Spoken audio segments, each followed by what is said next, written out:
راستوں پر نشانیاں وہی لوگ چھوڑتے ہیں جنہیں پیچھے رہ جانے والوں سے ملنے کی خواہش ہو۔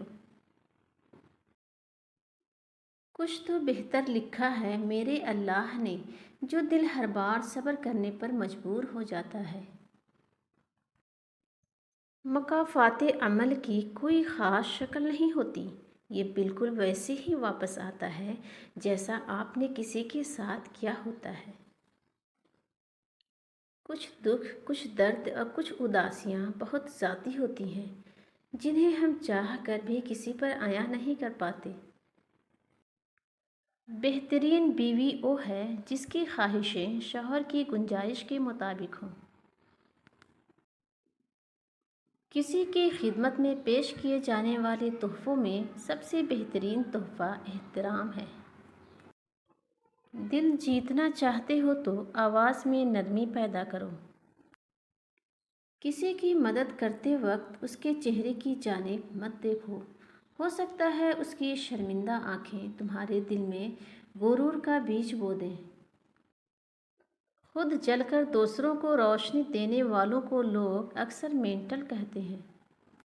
جس چیز پہ دل اٹک جاتا ہے اللہ اسی چیز سے آزماتا ہے ہمارا صبر، ہمارا توکل اور ہمارا ایمان۔ دنیا کا بہترین لائف اسٹائل یہ ہے کہ ہم اپنی آمدنی میں گزارا کرنا سیکھیں، کسی سے فراڈ اور دھوکے مت کریں، سچ بولیں اور ہمیشہ حلال کھائیں۔ ہمیشہ کے لیے کچھ بھی نہیں ہوتا، اپنے آپ کو دباؤ کا شکار نہ بنائیں۔ کچھ بھی ہو، کیسے بھی حالات کیوں نہ ہوں، وہ بدلیں گے، ضرور بدلیں گے۔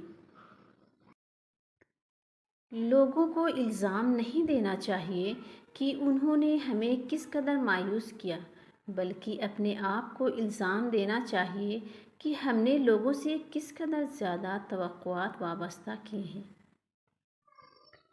لوگوں کے حصے کی خوشی پر حسد نہ کریں، کیونکہ آپ نے تو ان کے حصے کے غم تو دیکھا ہی نہیں ہے۔